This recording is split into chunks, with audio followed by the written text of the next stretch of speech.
Hi friends, स्वागत है unique maths में। तो आज हम रीजनिंग के कुछ महत्वपूर्ण क्वेश्चंस को करेंगे जो ऑलरेडी एग्जाम्स में आए हुए हैं। तो ये रीजनिंग का पार्ट 2 है। पार्ट 1 का वीडियो का लिंक मैं ऑलरेडी डिस्क्रिप्शन बॉक्स में दे दिया हूँ। तो चलिए वीडियो को शुरू करते हैं। तो यहाँ दिया हुआ है क्या कि पहला क्वेश्चन कि नीचे दी गई प्रश्न का सही वेन आरेख बताएं। ठीक है, तो ये वेन डायग्राम का क्वेश्चन है और यहाँ क्वेश्चंस ऐसे क्वेश्चंस वेन डायग्राम के क्वेश्चंस एग्जाम्स में पूछे जाते हैं। और इस क्वेश्चंस को हम लोग कैसे विद इन सेकंड आप आंसर को फाइंड करोगे, बिना पेन यूज़ किए आप डायरेक्ट आंसर को फाइंड कर सकते हो। तो मैं बता रहा हूँ, यहाँ देखोगे, यहाँ लिखा हुआ है पहला कि पुरुष, देन पिता, उसके बाद इंजीनियर दिया हुआ है। ठीक है, तो ऐसे क्वेश्चन जब भी आए एग्जाम्स में तो दोस्तों आपको करना क्या है कि इन तीनों में रिलेशन सबसे पहले आपको खोजना है। ठीक है, रिलेशन को ढूंढना है। तो यहाँ देखोगे, अब यहाँ लिखा हुआ है कि पहला पुरुष, पिता और इंजीनियर। तो सारे पिता पुरुष होते हैं, है ना। जो भी जितने भी पिता होंगे वो सारे क्या है, पुरुष यानी मेल है। अच्छा, अब बचा आपके पास इंजीनियर। तो हम लोग क्या करेंगे, ये 4 ऑप्शन दिए हुए हैं A B C D। तो सारे पिता पुरुष होते हैं। तो अगर हम लोग एक वेन डायग्राम को बनाएं, ये मान लेते हैं ये पिता है। तो सारे पिता, ये अगर पिता है तो सारे पिता क्या होंगे, पुरुष होंगे। तो पुरुष के ये हो गया पुरुष, है ना। तो सारे पिता पुरुष के अंदर आ जाएंगे। ठीक है, अच्छा, अब बचा आपके पास क्या, इंजीनियर। तो अब इंजीनियर को देखोगे कि इंजीनियर जो होगा वो कुछ ऐसे भी इंजीनियर होंगे जो क्या होंगे, पुरुष होंगे। कुछ इंजीनियर महिला भी हो सकती है ना। तो कुछ इंजीनियर पिता भी होंगे। तो ऐसे रिलेशन देंगे हम लोग। ये हो गया इंजीनियर, है ना।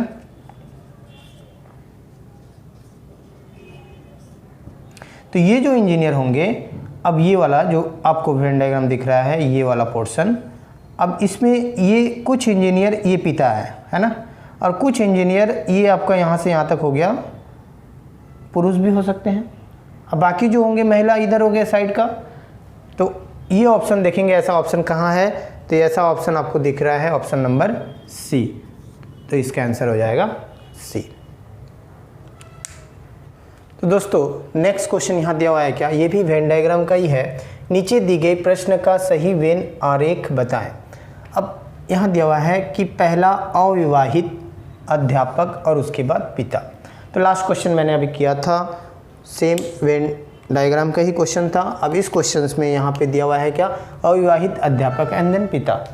तो अभी आपको करना क्या है, जब भी ऐसा क्वेश्चन आ जाए तो इन तीनों में आपको ऐसा कुछ सिमिलरिटी व रिलेशन निकालना है जो एक दूसरे से लिंक हो। ठीक है, तो अविवाहित, अध्यापक, पिता में यहाँ देखोगे अध्यापक को अगर हम लोग ले, है ना, और अविवाहित।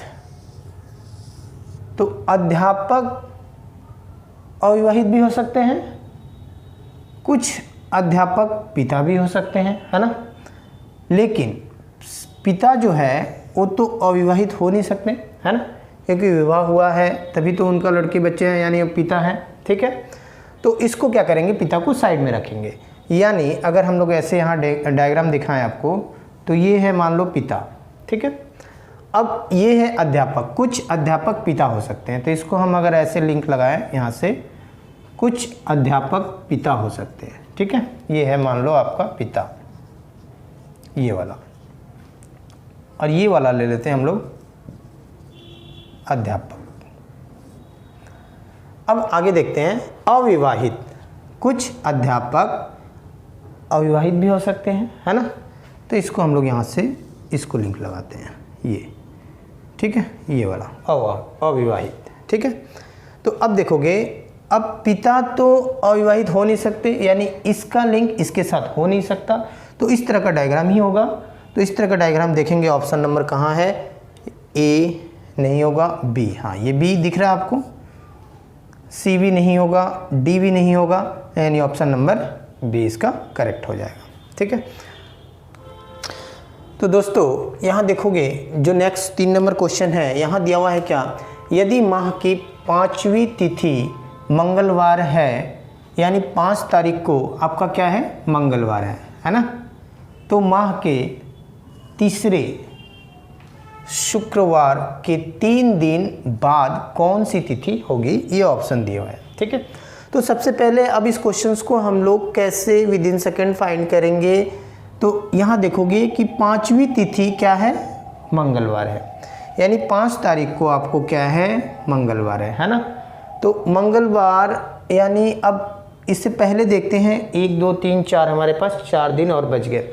अब इस 4 दिन में शुक्रवार आ रहे हैं कि नहीं, तो ये हो गया मान लो 1 2 3 4 एंड 5। तो 5 तारीख को क्या था, मंगलवार। तो ये 4 तारीख को क्या होगा, सोमवार होगा, और 3 तारीख को हो गया रविवार, 2 तारीख को हो गया शनिवार, और 1 तारीख को हो गया आपको शुक्रवार। यानी पहला शुक्रवार आपको मिला कहाँ पे, 1 को मिला, फर्स्ट।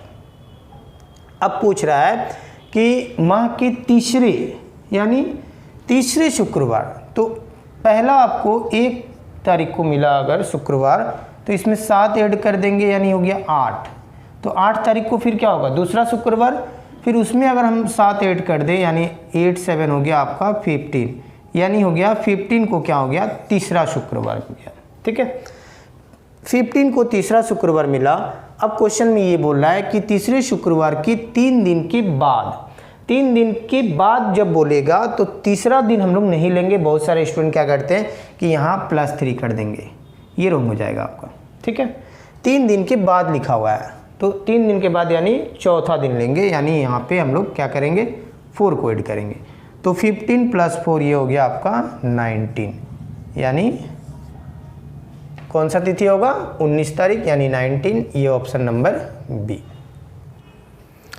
तो दोस्तों यहाँ देखोगे नेक्स्ट क्वेश्चन, क्वेश्चन नंबर 4।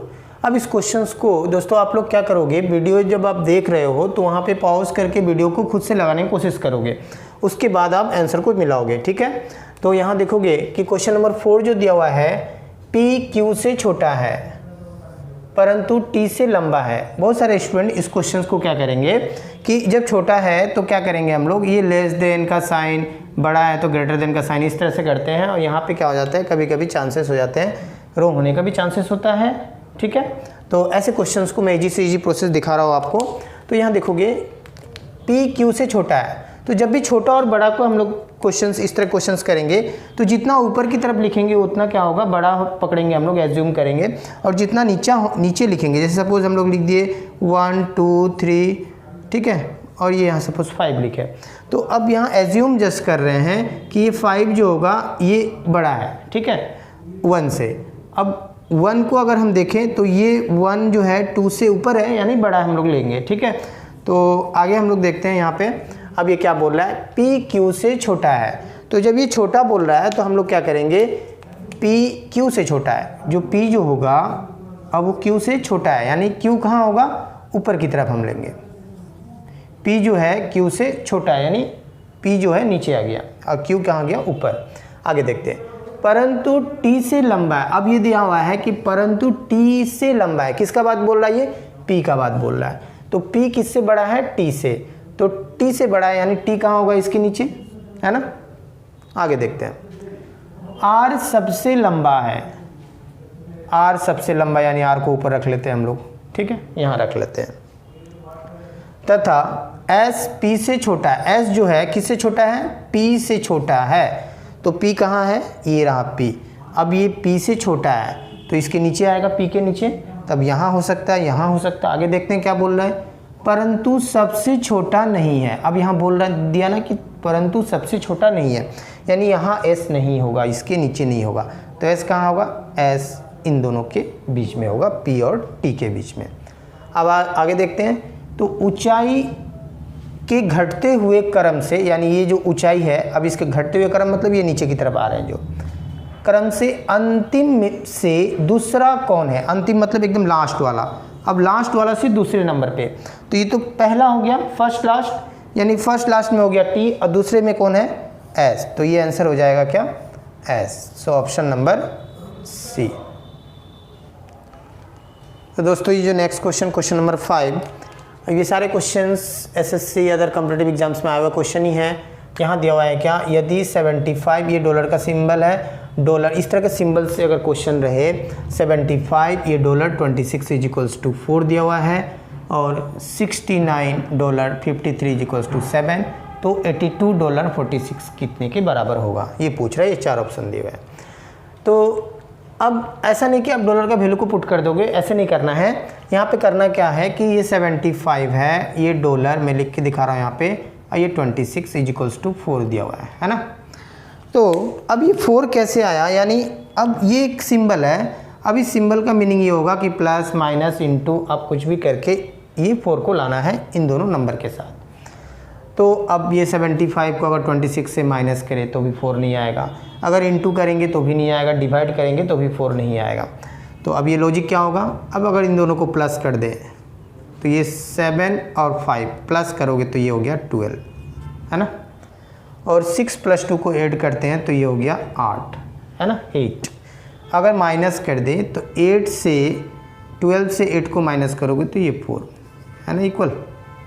तो ये भी देखते हैं ये भी है कि नहीं है, सेम ही होना पड़ेगा, अगर नहीं होगा तो ये नहीं होगा प्रोसेस। तो ये हो गया 9 और 6, ये हो गया 15, देन माइनस किए थे, माइनस रखते हैं यहाँ, 5 3 8, तो 15 से 8 गया तो 7 के इक्वल है ना। तो सेम अब इसी प्रोसेस में के ऊपर हमारा आंसर आ गया, यानी 82, यानी 8 + 2 करेंगे तो ये आ गया आपका 10 और 4 6, यानी 46 को अगर हम लोग प्लस करें तो 4 + 6 दैट इज इक्वल्स टू कितना हो गया, ये भी 10। अब इन दोनों को माइनस करेंगे तो ये क्या आ जाएगा, 10 से 10 गया यानी 0। तो ऑप्शन नंबर सी।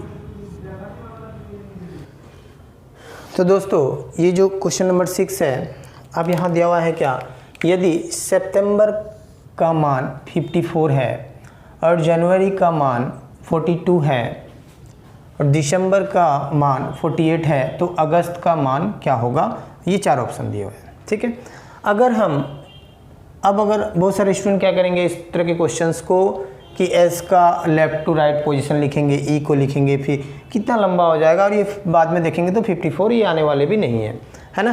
तो ऐसे क्वेश्चन जब भी आ जाए तो आप करना क्या है, एकदम इजी से इजी प्रोसेस। आपको सबसे पहले ये सितंबर में ये लेटर्स को काउंट करना है, 1 2 3 4 5 6 7 8 9, तो ये 9 है ना, और ये कितने के बराबर है, 54 के इक्वल है ना।